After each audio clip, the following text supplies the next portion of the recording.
All right, as we put the finishing touches on this edition of 757 Saturday Sports Talk on ESPN Radio 94.1 on Thanksgiving weekend, the 27th day of November. As always, presented by Larry King Law. If you're injured in an accident, you call 757-INJURED for Larry King. With the coach, Ed Young, I am Matt Hatfield. Ed, we went through the Beach, the Eastern and the Southeastern District for high school basketball, which tips it off in 2 days, and a big game coming up on Tuesday night in Newport News, and the Peninsula is Kickingham and Woodside. And let's go there to the PD, where you have all kinds of teams and players to watch out for. You've got, and I didn't really hold you down to it with a pick 1 through 4 in the Southeastern because that is your district. And I'm going to go back to it for a second and go 1 Kings Fork, 2 Western Branch, 3 Oscar Smith, 4 Grassfield, narrowly over Great Bridge and Nansman River. But Peninsula time, have fun picking this, Ed, because you have a couple of teams that could be state title contenders with the likes of the Menchville Monarchs under Lamont Struthers, the Kickingham Warriors led by DeJuan DJ Campbell, the Western Carolina signee for Coach Willie Gauze, and Craig Brehan's Bethel Bruins, who have a big man who's very towering and talented in Obaniah Okafor, as Coach Craig Brehan closes on a milestone win of 400. He is 14 victories away and should get there this season. And I didn't even bring up Woodside or Hampton, as those two could knock off anybody on any given night. Yeah, I would think Peninsula District, top to bottom, 1 to 10, is the best district this year in basketball. In the and state it or is just very locally? top heavy. Locally or 5 statewide? teams. Yeah, Menchville, possible state title team. They got size, they got quickness, speed, strength. They go 8-9 deep. Lamont Struthers does a great job with them, has those kids knowing their roles. Again, quick and on time. Kickingham, always a big team under Willie Goss. Again, talented DJ Campbell, the point guard. Possibly, if I got to go into battle with the best point guard in the area, I would go maybe with Campbell because he can also score, but he can also dish it and he can defend. If I'm not mistaken, he's a Western Carolina signee. Yep. And that was a great choice for him, and they did a great job of recruiting him. I just think that both those two teams are loaded. Then we go to the fight for right after them, because I would put them as my 1 and 2. Menchville, Kickingham, is Bethel and Woodside. And Bethel does have some size. You mentioned about the Okafor kid. Coach Craig Brehan has done it again a long time. He's going to get 400 wins. He'll get that. He'll get 14 wins at very least this year. I think he'll get more, but he'll get those 14. He'll get to his 400. Again, they're a team that extremely well on both ends of the floor, especially on defensive side. And then we got Woodside. Again, great combination of size, speed, quickness. Sometimes with Woodside, they can't get out of their own way. At times they'll be up. Sometimes they get that big lead and all of a sudden they don't play very well. But when it's a tight game, they're one of the best in the area. They just have to show a little bit more consistency. And I think that's a team that can also be battling there. And if I'm not, they're still Region 6, right, Matt? No, Woodside is in 5B. So they're in a deep region with Menchville now, moving up from 4 to 5B. Kickingham, Bethel, it is Woodside. Now, Hampton, the Crabbers are in 4A, but you look at Woodside and Hampton, Ed, Trevor Smith's one of the best junior guards in the state. They added a former Crabber that shoots the ball in Thelma Street. They got a 6'6" guy inside, and Christian Greenlaw, who can average 12 and 12. Hampton's got Asan Duncan, who's signed with Hampton University, and he's a guy who go get 28, 30 on a given night and beat a Menchville or Kickingham. And, oh, by the way, Eric Brown, he knows a little something about coaching, too, here. He's got interchangeable parts, experienced guards, some speed. And Cole Swan, whose dad was an all-state point guard on the 89 Hampton High State Championship team, he could be a real key ingredient as they try to move upward in that PD standings, because if you're putting Hampton 4th or 5th, which I think I am, that tells you how deep this district is this year. Yeah, no, it's funny we didn't mention them earlier, Nat. I think they're right behind Woodside, but that's a team. Again, Coach Brown gets those teams done early. They've been kind of unheard of a whole lot the last few years. Of course, last year with COVID, we didn't hear about hardly anybody, but they do have a little bit of size back. They're going to play defense. And you mentioned Swan. As soon as you said Swan, boy, I remember his dad coaching against his dad a few times, Kevin, back in the day. Kevin was a heady ball player, could shoot it, skinny as a rail, turned sideways, you wouldn't see him, but Quick hands, quick hands. It looked like he would be unassuming on defense, and all of a sudden he go on the other end. So if he can be anything like his dad, show that leadership from the guard standpoint, yeah, oh yeah, Hampton will move up not only through the district but through the region. Yeah, I didn't mention some of the highlight names for Menschel, by the way, who I'm picking one in the district. They lose Alan Struthers on to East Tennessee State, but this team can make a title run behind his younger brother, Etienne Struthers. And watch out for A.J. Clark, 6'2", shooting guard. He's got great bounce. His jump shot's starting to get better. Dallas Kendall inside's a 6'9" presence for Coach Struthers. But I tell you what, as good as Menschel is, and I'm picking him one, Kickitan to me passes the eye test as impressive a group as any around the area with Jadon Pace, Justin Bass, Marcus Payne, a 6'6" kid coming in from Cincinnati, who dad has some coaching in his background, bloodlines there. This team is really loaded. I'm going to go Menschville 1, Kickitan 2, Bethel 3, Woodside 4, Hampton 5. But if you tell me end of the year it's Bethel and Hampton at the top, or Woodside and Menschville, or it won't surprise me one bit, Ed. Won't surprise me at all. Only thing that would surprise me is if it's not those five in those five slots. If somebody 6 through 10 overtakes one of those top five, then I'll be surprised. Yeah, I don't see the rest of them. Your Heritage, your Denby, Warwick, Gloucester. I think Maybe Phoebus, maybe, possibly they could be the one that upsets the apple cart because James Daniels' team has been in the state tournament before. Yeah, again, they're always going to be very, very athletic. I think they'll be in the mix, and they're a team that who's ever number one, whether it's be Menschville, Kickitan, they'll probably have a win against them at some point. And that's why I think the Peninsula District, hands down, is the strongest district this year. It's you can clearly define them, but there's still going to be a lot of movement, and we can drop down into probably team number 6 and say, hey, they can move up the ladder real easy. I'm not so sure we can go down to 6 in any of the other districts and say they can move up. It reminds me of the Southeastern a couple of years back, Ed, when Lakeland shared the state title with Cave Spring, where Phoebus might be the 6th best team. Like Lakeland was 4th, 5th, or 6th that year. And, you're bringing them with Teese Goins, who's 6'5", junior for Coach James Daniel.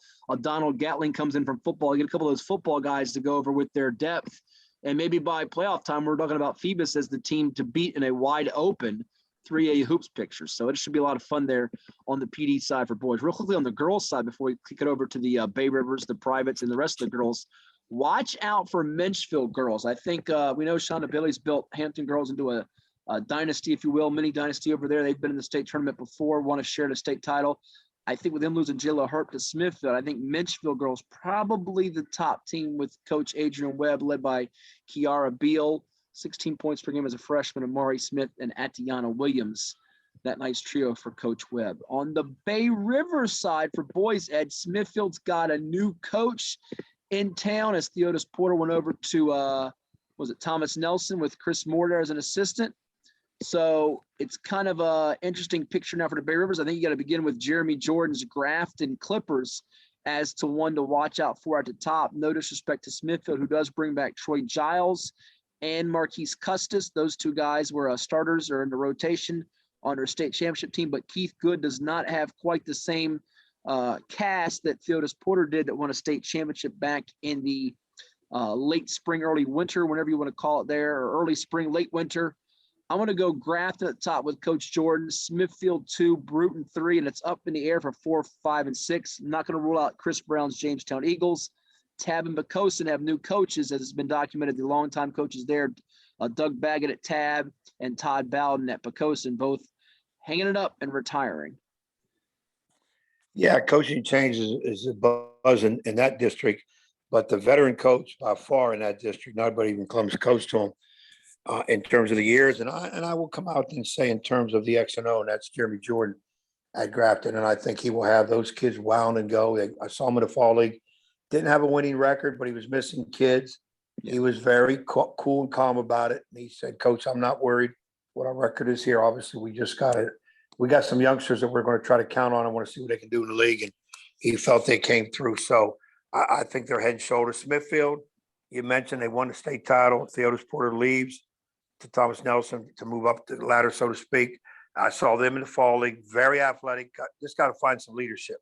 Yeah. Just got to find who's going to be running things on that floor. And you mentioned Bruton as a possible sleeper. I hope they sleep a long time because I'm playing Bruton this year in a game. Oh. So I hope that they are not going to be as good as people say they are. But I think in that district, yeah, I would go with them three. And then after that, hard to say without a Doug Baggett at tab. Well, I don't know when's the last time we said that, because that's the team you always pick in the top three. And then, of course, Todd Bowden finds ways to do something at Pocosin, and both those guys are gone, so I'm not sure. And let's not forget about Jamestown. Yeah, you saw the Giles kid for Smithfield in the fall. Like, he's a bucket getter, and Coach Jordan will have some pieces he was missing, like you mentioned. Cole George, 6'3" shooting guard. Justice Gilliard, 6'1" senior who played football, to go with Chandler Swan, who should be one of the best players in the Bay Rivers. I do think Bruton's going to give some people problems in that 2A portion, although when they run into John Marshall, ultimately that'll be the buzzsaw for them. So that will wrap up the BRD as it is 7:57 Saturday Sports Talk here, the closing minutes here on this edition of the program as we give you our high school hoops preview. All right, private school side of things, Ed, before we get to the girls, Cape Henry, Peninsula Catholic, and Catholic. Cape Henry with Mark Hall. They got Greg Melvin back, double guy, experienced guards, and CJ Bailey and George Cutler. And oh, by the way, Ed, in addition to Cape Henry being at the top, you got to watch out for Peninsula Catholic. They've brought in a couple new pieces for Coach Trevor Dorsey, 6'8" D'Angelo Waddington, and EJ Joyner, son of Buck Joyner, Hampton U head coach, to go with that trio of Trevon Gray, Chris Brown, and Styles Gardner. And Bobby Steinberg in year 2 at the helm of Catholic. He coached at the college level. He's got a 6'11" big man in Steven Solano, who's one of the top players in the country in that 2024 class. Man, oh man, that's going to be some fun basketball to watch in the TCIS and the private school scene this year. Yeah, those teams are loaded. I think those are teams that far above the rest of the private schools in the area. Of course, Walsingham Academy always has something to say about finishing, but I kind of agree. Cape Henry, but boy, Peninsula Catholic loaded. I mean, loaded, and then you got Catholic with the big 6'11" kid who's top 40 in the country. Yeah, that's extremely impressive. And that's to go, Ed, with Kendon Peoples and Josiah Rickards. They have some other good parts around that big presence in the paint. Right. You get some couple outside shooters, you play steady team defense. But a 6'11" kid who knows what to do in high school level, oh yeah, you're going to be playing deep in the season. So answer this for me: Cape Henry at the top, but can Peninsula Catholic or Catholic trip them up? They don't usually lose in the TCIS, but I kind of think they might get tripped up once this year. Yeah, possible. Anything's possible when you're dealing with 14, 15, 16-year-old kids. Anything's possible. But they're not going to lose much. I would say Peninsula Catholic and Catholic. I don't see either one of those teams losing more than, might have picked a number, 3-4 games at the most. And that would be fighting each other. Sure. All right, on the girls' side of things, Ed, the Princess Anne girls won their 8th consecutive state basketball championship under the wizard that is Darnell Dozier, but he lost to Zaya James to NC State. And a few girls actually moved out, transferred out, one of which is Soraya Griffin over to Kings Fork. Smithfield is loaded with some talent, by the way. They got Jayla Hurt, formerly of Hampton. So we might not have the usual suspects. Princess Anne, Lake Taylor, Hampton in the forefront. Could be talking more about Smithfield, Kings Fork, Menchville, possibly even Kempsville girls to go with the success of their football team and other sports there. And maybe at the top of the list is your guy, Jonathan Wilson, who used to coach. His Northview girls have a nice blend of talent and depth and inside-outside punch. Yeah, girls can be exciting, but I'm sorry, I'm going with PA until Darnell Dozier says they just can't do it. I mean, even without a true Jonathan point Wilson, guard, even without a true point guard, because that seems to be the word around town is they might not have a true point guard this year. You know, for their program and how they play, I hate to say this because I'm a head coach myself, and they don't need a point guard. They have enough talent to take care of that, bring the ball up by committee. I can't go against PA until PA shows they can't win. But with Northview, Kings Fork, Lake Taylor, they will find some way to be there in the end. And then, of course, Hampton out of Peninsula District, Menchville. Ladies basketball are going to be very well. And it's funny how you mentioned a team that we never really heard much of, Smithfield. 2 nice transfers might have a lot to say at the Bay Rivers District. And, of course, now Smithfield is a 4A. Yeah, they're in 4A. Yep. That's going to be interesting. Of course, King Fork is also in 4A. So it's going to be interesting.